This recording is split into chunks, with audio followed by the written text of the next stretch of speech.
Please subscribe Khabar Plus 18 for latest news and updates. काश्तकार आते हैं और यहाँ मौसम में, गर्मी में, ठंड में एक ठहरने बैठने का ठिकाना होना चाहिए। लेकिन अभी जिसका हमने उद्घाटन किया भवन का, उसमें कुछ कमी मुझे लग रही है कि ना तो वहाँ बैठने की भी जगह बनी है प्रधान जी, और वहाँ पर कुछ बंद करके उसमें कूलर पंखा लग जाए तो जो किसान वगैरह आएंगे उनको राहत मिले, क्योंकि धूप से बच जाएंगे। लेकिन फिर भी वहाँ अभी बैठने का, ठहरने का थोड़ा अच्छा इंतजाम हम करेंगे।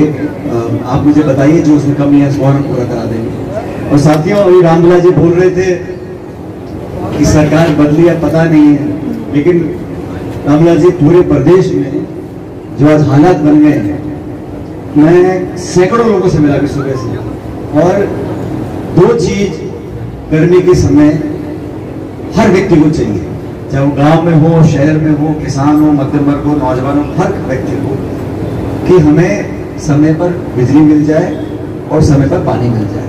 मुझे दुख है कहते हुए कि पिछले 2-3 महीनों में, जून तक तो चुनाव चल रहे थे, तो सरकार बोलती थी भाई आचार संहिता लगेगी, हम नहीं कर सकते, लेकिन कभी निर्वाचन आयोग ने नहीं बोला सरकार को कि आप पानी बंद कर दो या बिजली बंद कर दो। जो प्रबंधन की कमी है, आज जो हालात है, कितने घंटों यहाँ बिजली कट रही है, शहर के अंदर भी, गांव के अंदर भी, तो उसका समस्या का समाधान करने की क्षमता सरकार में होनी चाहिए। लेकिन मुझे दुख है कि सरकार का ध्यान इन चीजों पे नहीं है।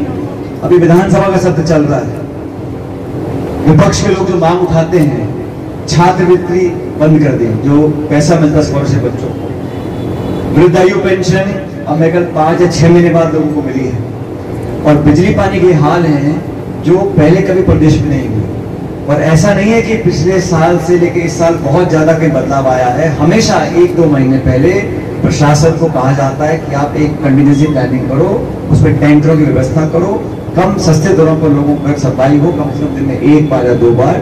और बिजली की जो आज हालत, इतनी गर्मी, उमस है, लोगों को रात को, बच्चों को, बुजुर्गों को, मरीज है, वो गर्भवती है, इन समस्याओं को समझने वाले लोग जयपुर में है नहीं। आज हकीकत तो यह है रामविलास जी। लेकिन आपने ठीक कहा कि हमारे शहर, हमारे जिले के अंदर जो भी हमारी समस्या होगी उसको हल करवाना हमारा अधिकार नहीं, हमारा दायित्व है, और हम करेंगे, चाहे किसान हो, चाहे नौजवान हो, किसी को कोई समस्या हो। अभी हम लोगों ने देखा केंद्र सरकार ने बजट दिया और प्रदेश की सरकार ने बजट दिया, घंटों का भाषण था, और विभाग के ऊपर चर्चा होती है, कानून व्यवस्था की क्या हालात है, डकैतियां, चोरियां। अभी उदयपुर में एक हमारे दलित भाई को जान से मार डाला। तो ये जो कानून व्यवस्था बिल्कुल लचर हो गई है, इस पर भी सरकार को ध्यान देना पड़ेगा। और हमारे जिले के अंदर मैं जानता हूं बहुत सारी घटनाएं हो रही हैं, छोटी मोटी कोई लूटपाट की घटना गांव में, शहर में, हर जगह बढ़ गई है।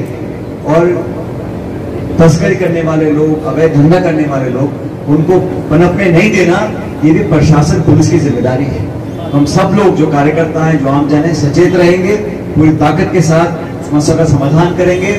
और दोनों सरकारें, दिल्ली वाली, जयपुर वाली, भाषण तो वो ऐसा देते हैं, double engine, double engine, double engine.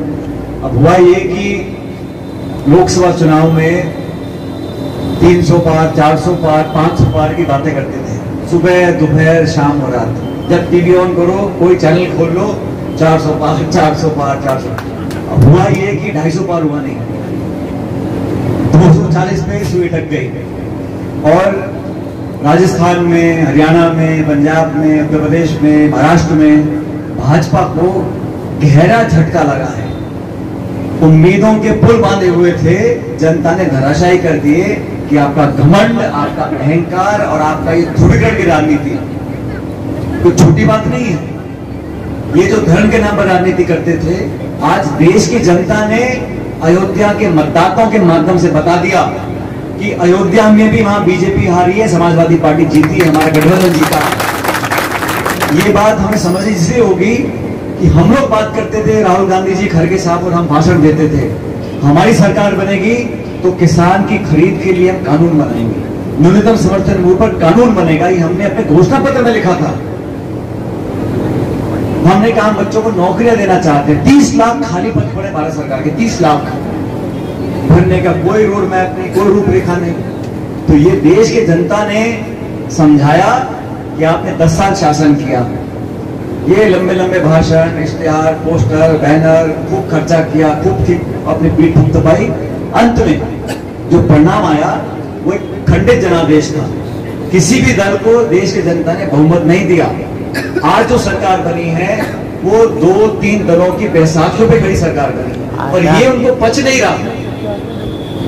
भाई हारता भी इंसान है पार्टी, उसको कबूल करना चाहिए, उसको एक्सेप्ट कर आगे बढ़ना चाहिए, लेकिन ये तो प्रतिशोध की भावना और पैदा हो रही है और विरोधियों के ऊपर केस हो रहे हैं। कल राहुल गांधी जी के बारे में संसद में जो अपशब्द बोले गए वो शोभा देता है लोकतंत्र के अंदर। मतलब आप किसी की जाति, बिरादरी, सदन के अंदर विपक्ष के नेता प्रतिपक्ष को, जो संवैधानिक पद पर व्यक्ति बैठा है, उस पर ऐसी ओछी टिप्पणी करना चाहते हैं। किस लिए? कि मन में खींच है। अब जनता ने रगड़ दिया, अब वो क्या करें उसके बाद? आज बजट हुआ और मैं कह रहा था पत्रकारों को, मैंने कहा हमारे बिहार के साथियों से, बिहार की जनता से, आंध्र प्रदेश की जनता से कोई दुश्मनी नहीं है, वो भी हमारे देश के नागरिक है, उनको उनका अधिकार मिलना चाहिए। लेकिन 2 राज्यों को, बिहार और आंध्र प्रदेश को 1 लाख करोड़ रुपए दे दिया। 1 लाख करोड़ रुपए। ये बिहार का प्रेम एकदम से कैसे पैदा हो गया? आंध्र प्रदेश में जिनको आप पानी पी के गाली देते थे, आज गठबंधन करके उनके बैसाखी पे आप खड़े हो तो खजाना लुटा जा रहे हो। और 2 राज्यों को राजी कर, और वो भी घोषणा करी है। ये दोनों समझ जाएंगे, नायडू और नीतीश कुमार भी 7-6 महीने पीछे, कि घोषणा है, धरातल पर उतरने वाला कुछ नहीं है। तो झूठी घोषणाएं कर बाकी राज्यों का हक मारकर आप सिर्फ 2 राज्य के नेताओं को राजी कर रहे हो सरकार चलाने के लिए। ये कोई स्वच्छ राजनीति नहीं है। संविधान में सबको अधिकार दिया है और आज देश के लोगों ने माना कि ये लोग कहीं ना कहीं खिलवाड़ करना चाहते थे, संविधान की मूल भावना से खिलवाड़ करना चाहते थे। समूचे देश में संदेश गया। आज 36 कौम के लोगों ने जाके इंडिया अलायंस को समर्थन किया है, चाहे बंगाल है, चाहे बिहार है, महाराष्ट्र है, उत्तर प्रदेश है। तो मैं देश के परिप्रेक्ष्य में आज भाजपा के जो हालात हैं उसको आपको बताना चाहता हूं। और केंद्र की सरकार, राज्य की सरकार, डबल इंजन, और जो कोई विधानसभा भाषण पढ़ता है पहले प्रधानमंत्री का गुणगान कर रहा है। अरे भाई गुणगान करो, कुछ लेके तो आओ। राजस्थान को बजट में क्या दिया केंद्र सरकार? ना ARCP की घोषणा पे उन्होंने कहा कि राष्ट्रीय घोषणा है, ना धनावंटन किया, ना कोई बड़ी परियोजना, ना कोई कारखाना, ना रेलवे लाइन, ना हवाई अड्डा। राजस्थान की सरकार भाजपा की है, लेकिन बिहार, आंध्र की तुलना में कुछ यहाँ की सरकार ले नहीं पाई। इस बात का हमको दुख है। तो जनता तो सब लोगों की है। हम लोग पूरा प्रयास कर रहे हैं कि जवाबदेही तय करें सदन के अंदर, सदन के बाहर।